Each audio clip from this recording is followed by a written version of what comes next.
and welcome here to TalkFCB, and welcome back to the channel here today, guys, where yet again we have plenty on the agenda, because what a match we saw play out last night between Spain and France as Lamine Yamal and Pedri took centre stage. We're going to be talking all about that. We've also got some really interesting debates, centred around that game too, regarding Nico Williams. Lots of contrasting opinions right now in the Barca fan base on him, and we've also got some really intriguing and strong words from Pablo Torre. All of that is on the way, so get ready and let's do this. But if we do indeed begin with that absolutely extraordinary match that took place last night between Spain and France in the Nations League semi-final, that in the end it finished up Spain 5, France 4. Now here in the UK, we actually had to pay extra for this game. It was kind of like a pay-per-view game. It was £2.50, which, look, I'm not made of money. I was considering, should I pay it, should I not?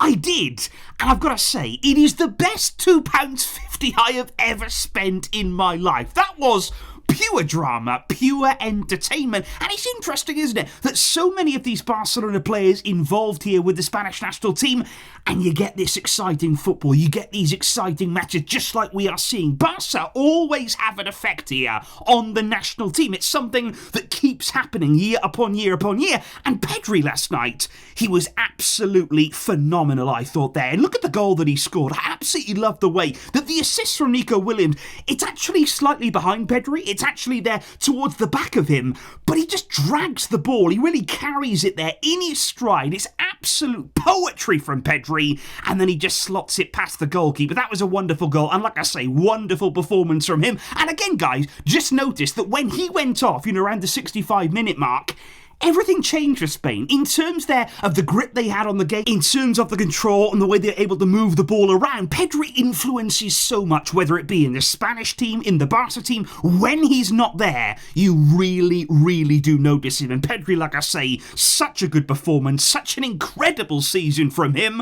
and none of us are surprised by that. Which, of course, guys, then brings us on to Lamine Yamal. I mean, what can you say about this young man? What more can he do to show he is the best player in the world this season? He has been absolutely extraordinary, and he continues to show it in the biggest of moments. Because can we set the scene here? Before this game, all we were hearing in the media is, on one hand, this could be Mbappe's moment. He scored lots of goals in La Liga, and we heard that if he wins the Nations League and then he wins the Club World Cup with Real Madrid, then he will win the Ballon d'Or. And you even had last night some Spaniards from Madrid actually supporting France over their own country, because it would help propel not only Mbappe but also Dembele to the Ballon d'Or. Real Madrid fans right now want anybody but Yamal to win it.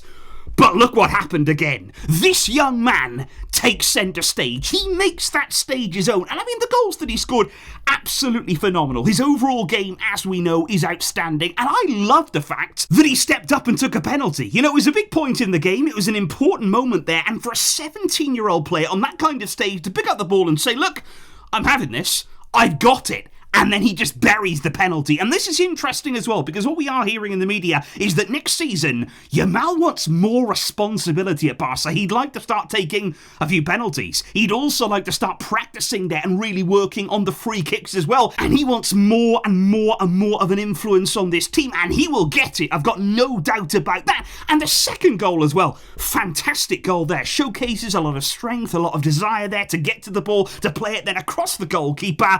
And what about the celebration? I mean, this young man, he's got everything, and he has so much confidence, belief, and he keeps on delivering. Even before this game, people were calling him arrogant, overconfident.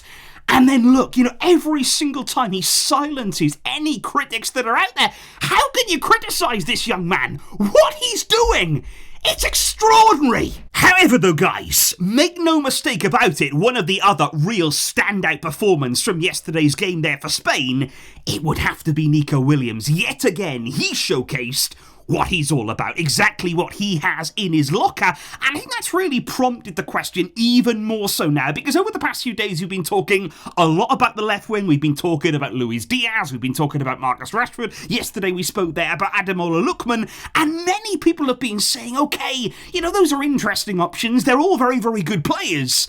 But should we still be looking at Nico Williams? Is he still the best suited player to this Barcelona team, to this system here under Hansi Flick? Because obviously we know what happened last summer. We know that things didn't really materialise in the way that we all hoped. We were all desperate after the Euros there for Nico Williams to join Barca. We believed that it would happen. Now, I would again just say in his defence, I still don't believe it's entirely his fault that move did not happen. I think we could all fully understand that if Nico did have concerns about registration, about Barca there actually being able to get the deal done and that he could play, given what went on to happen with Dani Olmo. So you could understand there a bit of caution on Nico's side. But I think what's interesting right now is that for me, he really does fit. Because I think it's a much better indication of what he could bring to Barca if you look at him with Spain. Because obviously this season with Athletic, I'd say that he's been good for them. I'd say that he's really helped them. They had a very good season as a whole. But he's at a different level with Spain. And that, for me, is much closer to the kind of team that he'd be playing in at Barca. Athletic Club, it's a very different style. It's a very different setup there that they have under Valverde with a sort of underdog mentality. With Spain, though, he's playing already with so many players. He combines very, very well with the likes of Pedri. He's got a great relationship, of course, with Lamine Yamal as well. And in that Spanish team, he is electric on that left-hand side. And I think right now, obviously, there's a lot of feelings between the two parties. Nico effectively turned us down. Nico effectively said no to Barca. Should you ever go back for a player that says no to the club? I think it all depends on your interest, because at the end of the day, we want the best team. We want the best players here. We want to strengthen our team with players that fit best. Now, if that is still Nico Williams, I don't think we can allow emotion to come into that decision making here. So I think it's all about, does he have the quality? Is the price right? That is a big, big release clause there that he has. Not incredibly high though.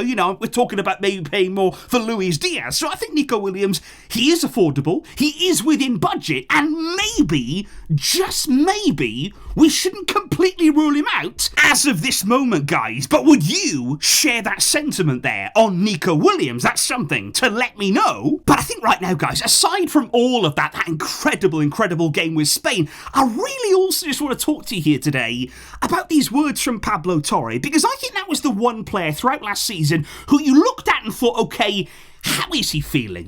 Is he feeling as though maybe he's been a bit hard done by, really struggled for minutes? And he was a player who actually, when he had a chance, when he was actually in the team, he often did something. He often made something happen there. He contributed in front of goal. He scored some very, very good goals himself there. And I just think with Pablo Torre, throughout the season, we all wanted a little bit more when it came to him getting game time. But he never really said anything. But he never really made too much of a fuss there. Throughout the season, you've got to say he kept himself to himself. He never spoke to the media. But now the season is over, he has done a bit of talking. He has come out and said, I think that I could have played many more minutes there. He said, I felt as though I had earned them. He said, I know there was a lot of competition. I know that it was difficult to get in the Barca team. But he said, I think Flick on that part wasn't fair to me. And I told him that in a talk that I had with him. I respect Flick's decision, but I think that he wasn't fair to me. So Pablo Torre, he is being very honest here. And I do respect the fact that he's waited until now to speak. You don't want to talk like this in the middle of a season. That wouldn't have been professional at all. I can understand his frustration. I also admire the fact that, okay, at least he said all of this to Flick's face. I'm sure they've had a very honest discussion between the two of them about the way the season went, about the minutes that he's had, or the lack of them. And then Torre was actually asked, what about when Gavi sort of stepped aside, when he didn't come on, and he said to Flick, put Pablo Torre in instead. And he said, I've always had a very special relationship with Gavi. He's taken great care of me. He thinks about me. He helped me there enjoy a few minutes at the end of that game. But he said that also didn't sit well with me either, because we were winning by a lot. There were 20 minutes to go. I think Flick could have made better decisions, as I've said, but I've got nothing more to say there. So I think it's going to be interesting here to see what happens this summer with Pablo Torre. Do you see him staying at Barca? Do you think that he can push more? Do you think that he can have more opportunities in the season ahead? He's had a loan away from the club before when he went to Girona. That didn't really work out there either. So I think it's going to be interesting. It's a big summer here for a player that I believe does have talent. He does definitely have talent. I believe that Flick does value that too. But it is tough, you can't please everybody at the club. It is a very competitive squad. It may get even more competitive this summer, and that may leave Pablo Torre potentially looking elsewhere, guys. But what do you make here of these words from Pablo Torre? Do you think that they're fair? Do you think that things can improve next season? Or does he have to go elsewhere to get football, guys? Please do let me know all of your thoughts right here in the comments down below on everything that we have discussed in today's video. I will, of course, be back soon with plenty more Barca news because there's lots happening and lots of exciting stuff brewing behind the scenes right now. Thank you indeed for all of your support, guys. But until next time, as always, Veshka, El Barça.